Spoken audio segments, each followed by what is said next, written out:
Entramos con esta entrega en la fase más dinámica de nuestro recorrido por la simbología operacional de la aritmética básica y sus 5 signos constitutivos, en nuestro empeño por ordenar de la manera más coherente, siguiendo y aplicando siempre el principio matemático de la notación posicional también a estos signos y símbolos y no solo a lo referente a las cifras o los números, lo que aparentemente se nos ha ofrecido como secuencia de alguna forma ordenada, pero sin ningún criterio o, por lo menos, un criterio organizativo claro o explícito a ese orden aplicado de los signos sumar, restar, multiplicar, dividir e igual.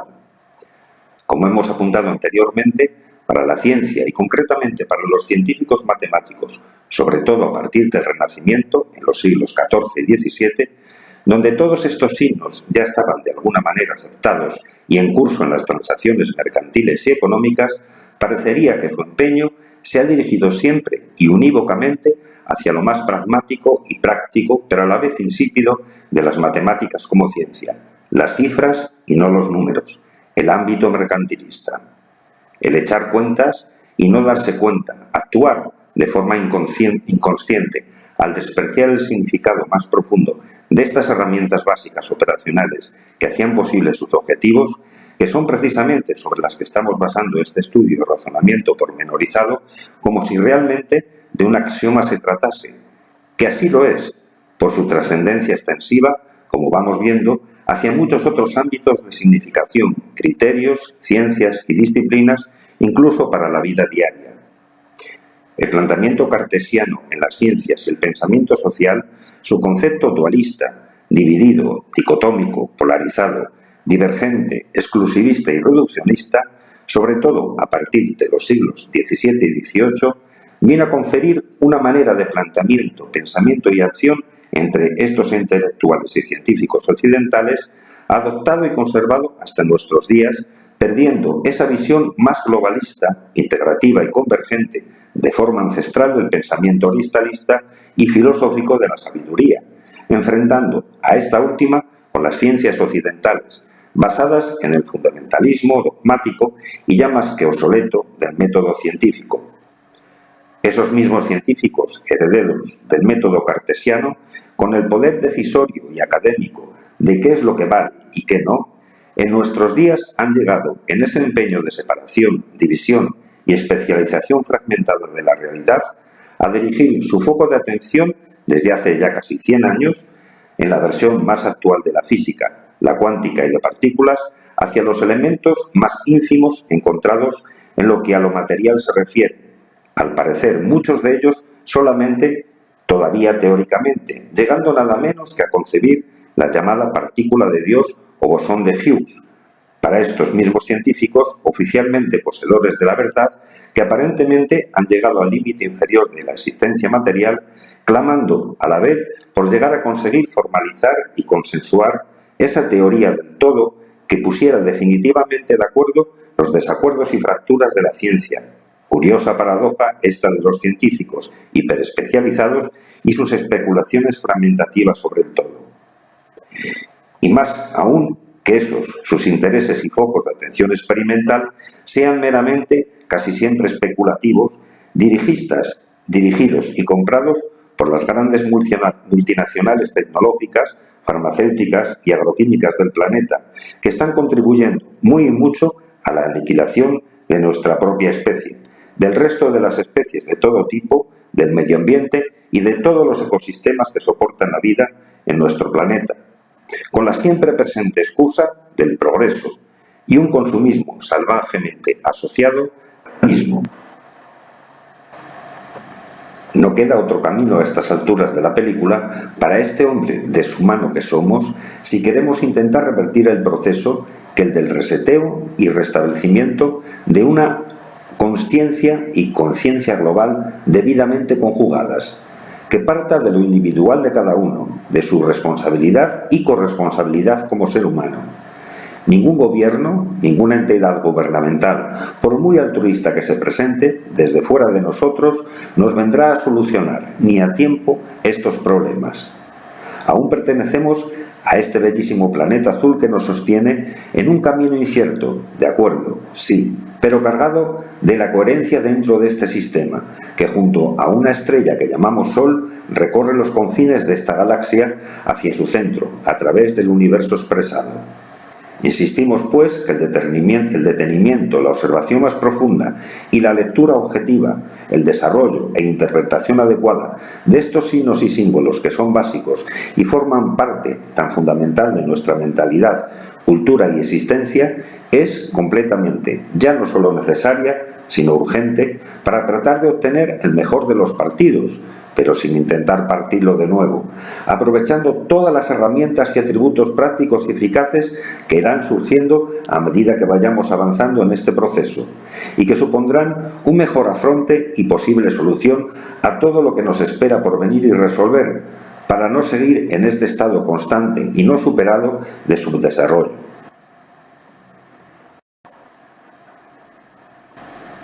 He elegido la figura emblemática del hombre de Vitruvio de Miguel Ángel para ilustrar este capítulo que nos ocupa, pues supone por su forma y simbología, la del signo positivo pasando a la multiplicación, esa conjugación intensiva y extensiva de los signos aritméticos sobre la que a continuación nos vamos a ocupar. Ya planteamos y anticipamos en el primer acercamiento que hicimos a estos signos positivo y negativo algunas claves de su particularidad, que te aconsejamos revisar para no tener que volver a repetir ahora, que fueron suficientemente esclarecedoras para desatender la primera propuesta de orden, primero el positivo y después el negativo, primero sumar y después restar, frente a la que nosotros defendemos, la contraria, primero el signo negativo y después el positivo, primero el signo de la resta y después el de la suma, para ahora profundizar en su dinámica, la fisiología como grupo o conjunto. Para que se produzca la iluminación en una bombilla, el cableado que tiene que surtir del impulso de la corriente eléctrica a esos filamentos necesariamente tiene que tener uno de los mismos como polo negativo y el otro como polo positivo. Si no coexisten los dos a la vez, la luz o resultado final de nuestro empeño no se producirá. Esto es obvio y a la vez evidente ya para casi todos. En las corrientes marinas igualmente conviven armónicamente las que son cálidas y las que son frías, contribuyendo eficazmente a que se produzcan los hábitats y los nichos marinos donde se desarrolla otra chispa, la de la multiplicidad de la vida. En nuestro planeta exactamente conviven y son necesarios para su movimiento y estabilidad los dos polos magnéticos, el negativo y el positivo, y cada uno ocupa su lugar preciso en esa estructura base de nuestra existencia vital y del resto de seres que conformamos el mismo. Estos son 3 ejemplos de esos que podríamos llamar de perogrullo, por lo consabidos que son para todos y en los que estamos todos de acuerdo. La convivencia entre estos dos aparentemente contrarios fenómenos, es decir, su conjugación adecuada, debería de ser suficientemente esclarecedora para no tener que insistir en este planteamiento. El polo negativo y el positivo, coexistentes y debidamente conjugados, resultan fundamentales para cualquier forma de dinámica, energía y vida, pudiéndola observar en cualquiera de los planos de la existencia, tanto en lo macro como en lo micro. Entonces podemos concluir, siguiendo este razonamiento, que la conjugación de estos dos polos supone una alteridad y a la vez una unidad dinámica en sí misma, o primer motor de acumulación necesaria de carga básica, permanente y necesaria para que se pueda pasar a otra fase donde la energía acumulada por ese orden del negativo al positivo será imprescindible para contribuir a obtener mayor velocidad que la posterior, sea la que sea en cada caso particular, la que requiera la multiplicación. Pero claro, el argumento de esta última consideración podría cambiar, alterarse, si partimos de una carga, de una acumulación, el signo positivo,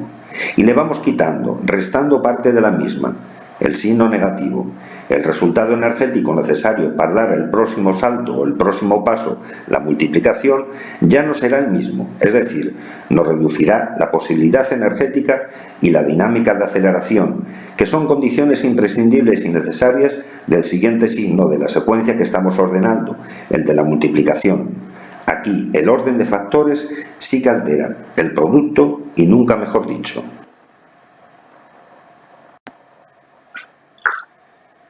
En el signo negativo, como negativos también, están considerados sinonímicamente el fallo, el error, el pecado, la merma, la falta, la carencia, todos elementos de carga pertenecientes a los planos emocionales y mentales y que pueden suponer, si van colocados después del signo positivo, desde un detenimiento momentáneo hasta un shock y bloqueo permanente, dependiendo de la cantidad y calidad de esa carga que lo acompañe y de la persona que lo tenga que tramitar, si cuenta o no con las herramientas y atributos adecuados para transitarlo y trascenderlo. Lo que pudiera parecer una dificultad, que en sí misma pudiera serlo, que nos deje en ese abanico y ámbito del trauma visto desde la primera instancia, si lo observamos con otros ojos, con otra mirada y de diferente perspectiva, puede ser todo lo contrario, es decir, una gran oportunidad, un planteamiento de aprovechamiento antes de proseguir por una senda o camino no adecuado. Los errores no tienen que desembocar siempre en horrores, solo lo serán si no los aprovechamos adecuadamente. Vendrían a ser un necesario contraste esclarecedor respecto a lo que nosotros queremos, nos apetece, pretendemos y lo que la realidad sugiere y estima, que siempre va a ser el planteamiento más objetivo y necesario en todos los aspectos, aunque nosotros no lo hayamos contemplado o no nos hayamos dado cuenta conscientemente, para poder rectificar a tiempo, trascenderlos, aprender y continuar el camino desde una forma más adecuada, en coherencia con la realidad, con la naturaleza y con la vida con mayúsculas.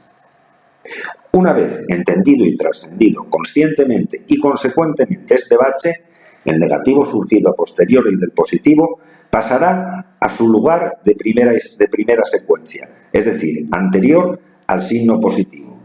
que es su espacio natural,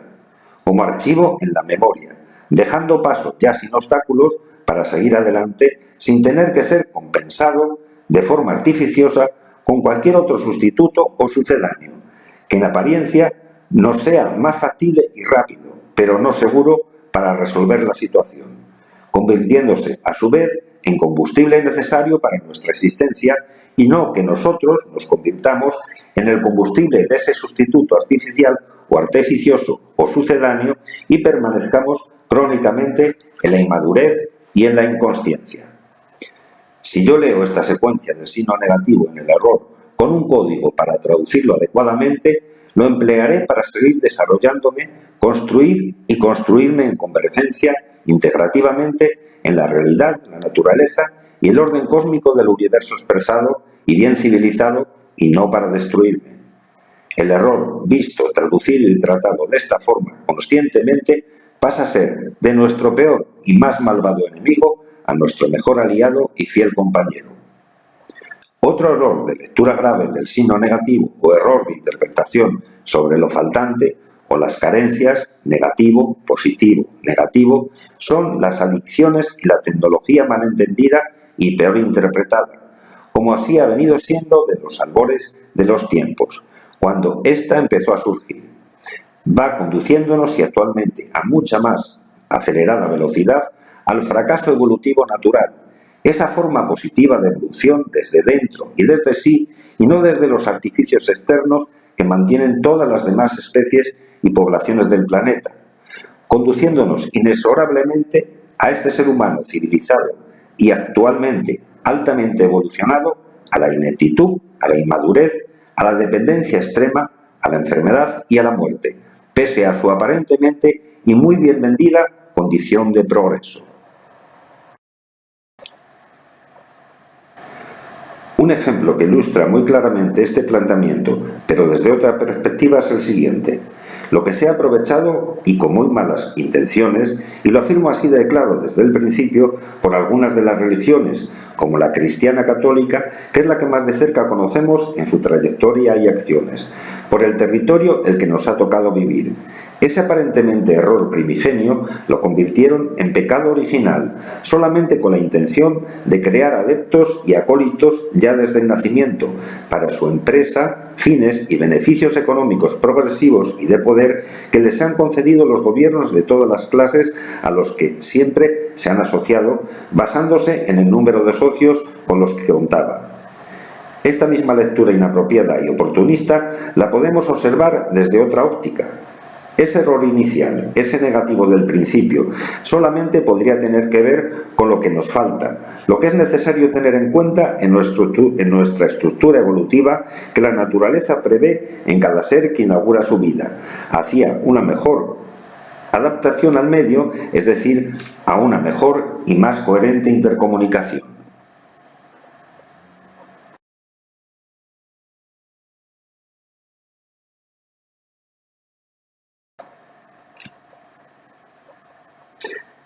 Al mismo hilo de lo que vamos sugiriendo, este primer binomio y conjunto del negativo y positivo en este orden colocado nos pueden valer para entender un poco mejor el planteamiento del ego, el egocentrismo y el egoísmo. De estas tres formas de expresión de lo que aparentemente sería lo mismo, no lo son y para nada, y vamos a explicarnos a continuación. El ego es una configuración importante que define eso tan extraño y particularmente humano respecto a lo natural y lo animal, pero necesario en el ser humano, pues es contribuyente a formar o consolidar su identidad, su yo e individualidad, primera y necesaria fase en cualquier desarrollo potencial. Cada ser vivo, sea cual sea su clase o condición, tiende a tener un ego, un yo. Necesita contener esta premisa, pues le servirá para desarrollarse de forma autónoma hacia la forma adulta y la madurez, y será clave fundamental en su supervivencia.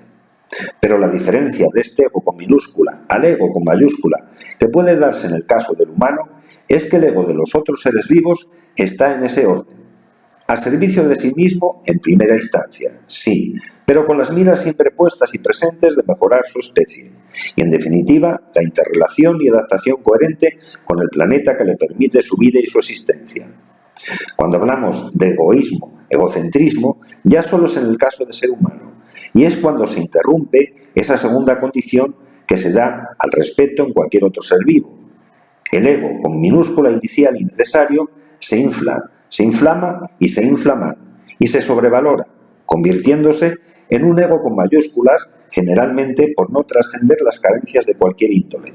quedándose relegado y encerrado en la sobrecompensación inmadura. El egocentrismo, mal interpretado y entendido, y el egoísmo, y de esa forma bloqueado, con pocas posibilidades de contemplar la opción natural a este problema que es el altruismo, el signo de la multiplicación. Si no tengo suficiente para mí, carencia patológica cuando colocamos al signo más y después le quitamos, le ponemos al restar a continuación, ¿cómo voy a compartir con los demás? De este razonamiento apresurado podemos deducir que el problema no está en el ego, sino en su inflamación y bloqueo a su conjugación natural, el compartir, el altruismo, que queda patológicamente confundido y asentado en el individuo y en la sociedad por la competencia y la competitividad. Es de trascendental importancia este detenimiento y profundización que estamos haciendo por el recorrido simbólico de los signos, símbolos aritméticos, afirmando y confirmando paso a paso el axioma que se va construyendo y tomando cuerpo, materializándose dentro de lo inmaterial de los argumentos que todavía manejamos, por sí mismo y por los elementos que ya hemos ido exponiendo hasta el momento y la trascendencia de los mismos.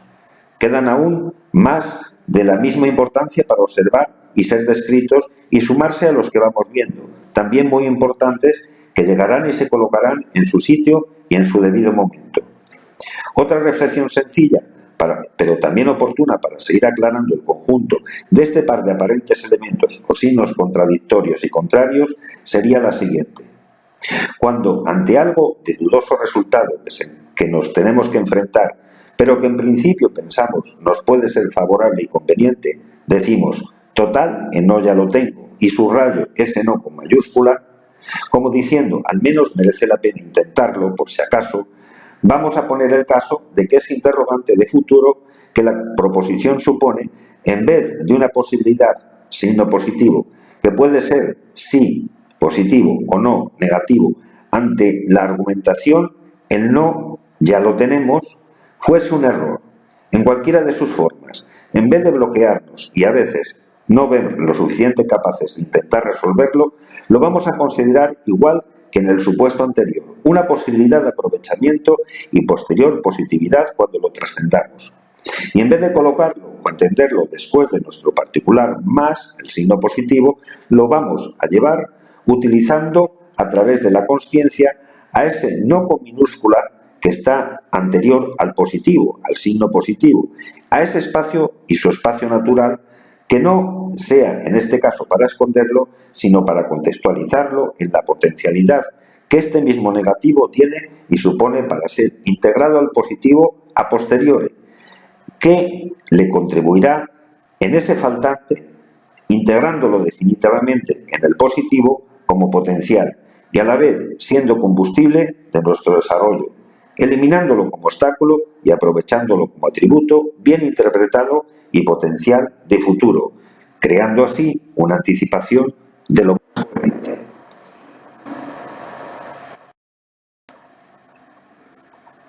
el no con mayúsculas que nos bloquea, que sería el off, en inglés el parar,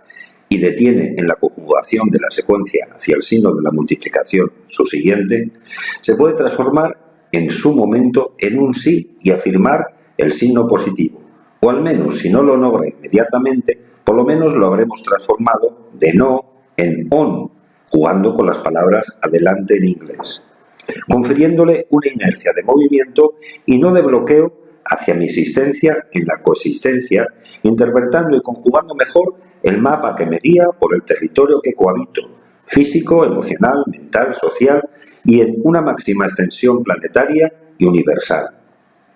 Desde este planteamiento podemos inferir algo de crucial importancia que podremos retomar y ver gráficamente en el posterior repaso que hagamos sobre este mismo particular por la geometría. El signo negativo, el menos, está incluido y formando parte indisoluble del signo positivo, del más.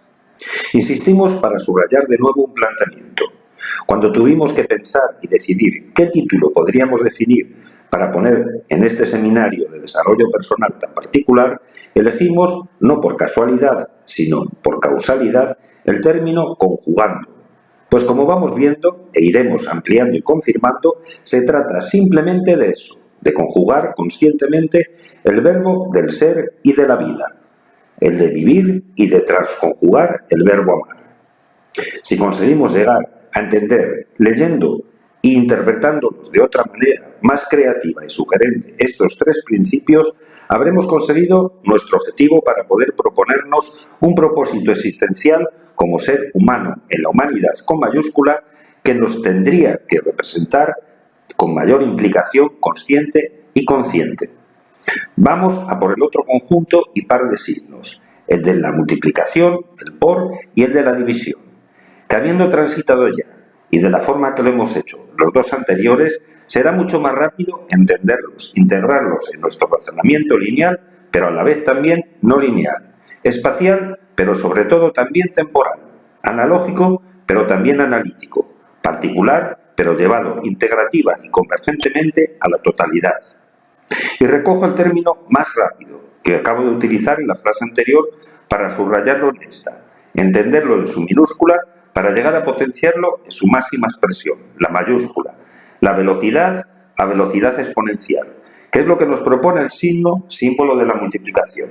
Pero ya advertiremos al tratar la anatomía de este signo que por muy positivo que parezca, que lo es, a la vez es más peligroso, pues la velocidad, cuanto mayor, requiere de un control muy preciso de todos los elementos necesarios para que se desarrolle y exprese con el mínimo error previsible, que siempre lo pueda haber, para no convertirse en un horror con fatales y funestas consecuencias.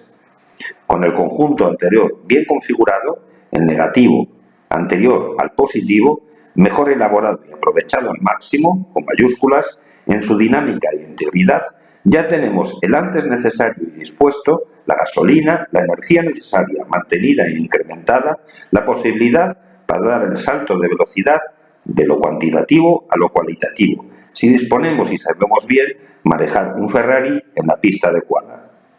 Tengo que insistir en algo que es necesario tener muy en cuenta para entender este proceso multiplicativo y su velocidad a alta velocidad, en su fisiología y funcionalidad, su anatomía.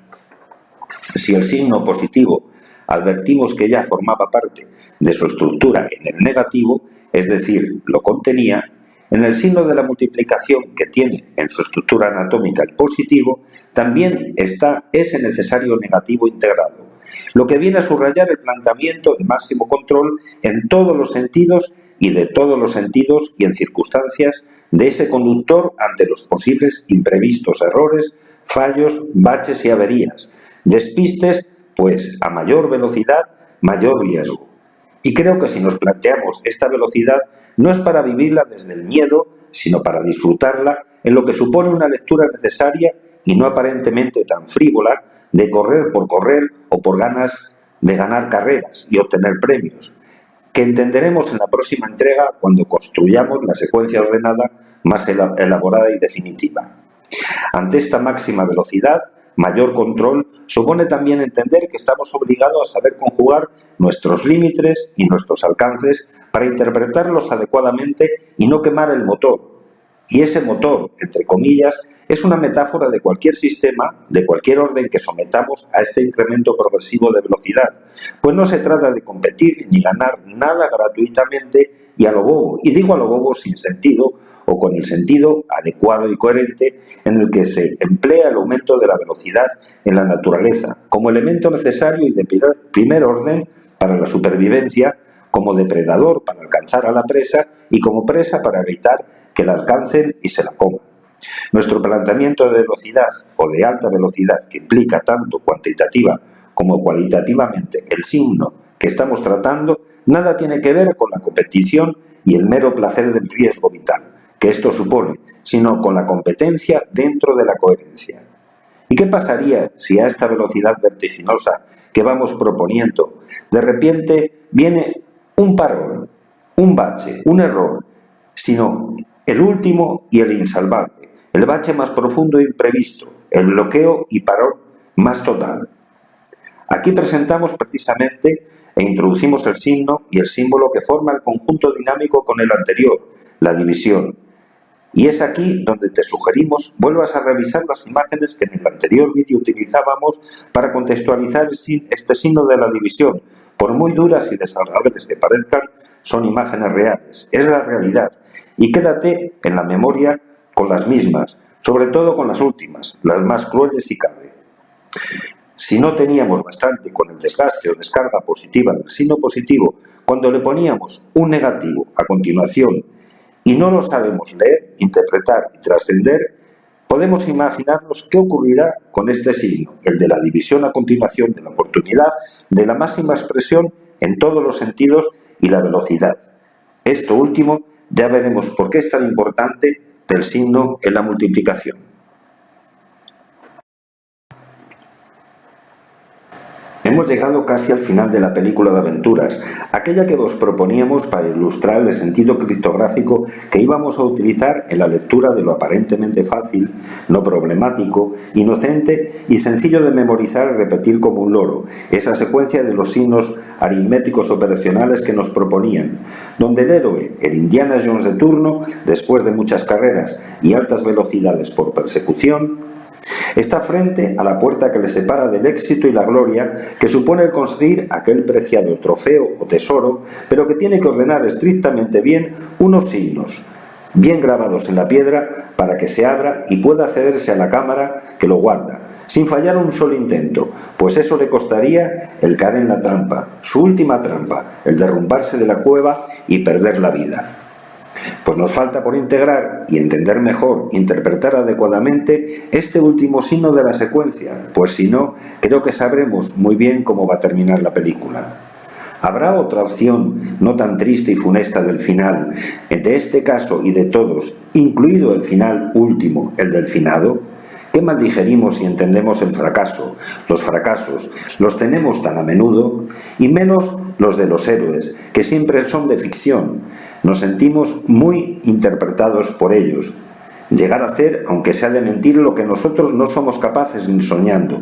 Ya llevamos unas décadas, desde que esto lo entendió muy bien la productora Marvel y lo supo comercializar, que ya los dioses están fuera de moda, desfasados. Ya no molan nada, los héroes clásicos ya se han pasado, no nos bastan, tenemos que reinventarlos, ahora ya necesitamos superhéroes. ¿Qué complejo de inferioridad, de falta de autoestima estamos tratando de ocultar, más grande cuanto más poderoso es el dios de turno, el héroe, el superhéroe, el ídolo musical o deportivo que se fabrican y nos venden, para compensar con unas mentiras más tanto miedo, carencia, abandono, tanta impotencia y frustración acumulados? Y nos los tragamos sin digerir, aun sabiendo que son mentira, que son mera ficción. Solo es cuestión de acompañarlos con un buen marketing y un mejor merchandising. Compartir no es igual que dividir ni repartir. Ya sabemos lo que se dice, quien parte y reparte es muy diferente, incluso si lo observamos desde su etimología más intuitiva. Pero antes de seguir por este derrotero tan melancólico, que sin querer,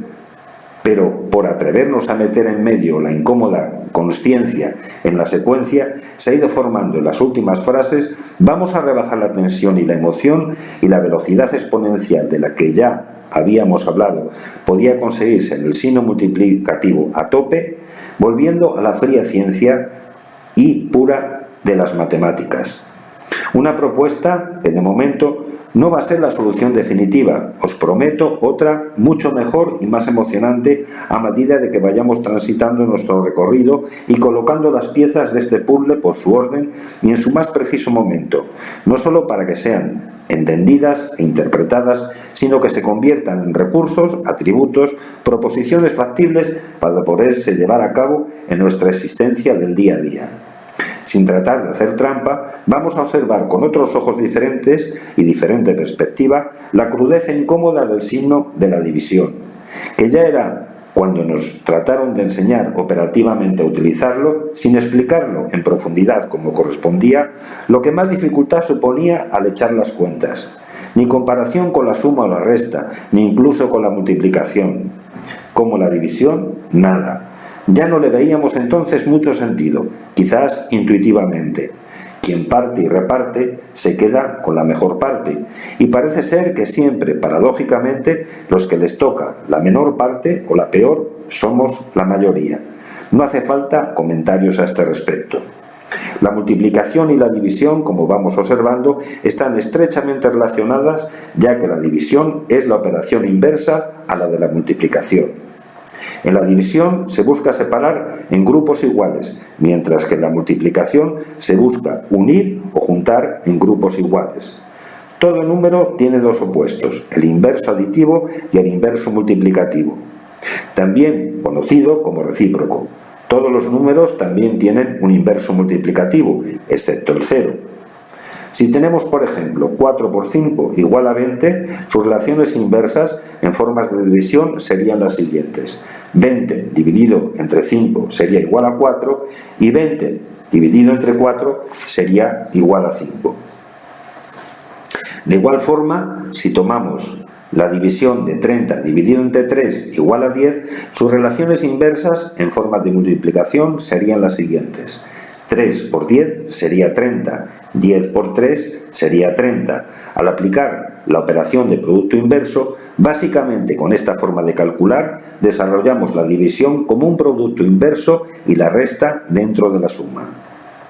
Pongamos otro sencillo ejemplo. Nos preguntamos cuál es el número que al multiplicarlo por 7 nos da en primer producto parcial de 28.000, o lo que es lo mismo, 28.000 dividido entre 7. La respuesta es 4.000, con lo que ya conocemos la primera cifra, el 4, del factor multiplicativo. Aprendamos, pues, a utilizar la multiplicación de esta manera como estrategia para resolver los problemas que nos plantea el término de la división, tanto en las aplicaciones matemáticas algebraicas como en todas las circunstancias donde el símbolo de la división, con todas las connotaciones negativas con las que ya hemos visto relacionado, tienda a aparecer.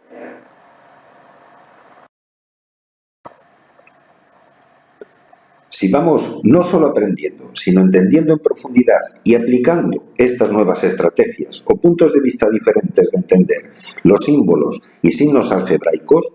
calibraremos y reflexionaremos muy bien antes de optar por una respuesta aparentemente rápida o fácil ante las posibles apariciones de los signos negativos y errores en el curso de nuestro desarrollo vital para obtener, sin partir, el mejor de los partidos. Dejamos pues colocada nuestra secuencia de signos algebraicos operacionales de esta manera, teniendo, como hemos hecho desde un principio, muy en cuenta la posición notacional de cada uno de ellos, en particular como conjunto binario y como conjugación y entendimiento global de toda la ecuación. El orden sería, pues, primero el signo negativo, a continuación el positivo, después el signo de la multiplicación y el de la división lo dejaremos en un paréntesis todavía, para desintegrarlo definitivamente del final de esta secuencia por lo elevado negativo que supone precisamente en ese lugar, antes del signo del igual, para integrarlo en su mejor posición estratégica y versión aprovechable y sostenible en la próxima entrega, en la que, como anticipábamos al principio de esta, nos aproximaremos a la propuesta y razonamiento de una siguiente ecuación o secuencia de estos signos, símbolos, mucho más completa, coherente y definitiva, que hemos denominado ecuación para la esencia, la existencia y la vida en plenitud.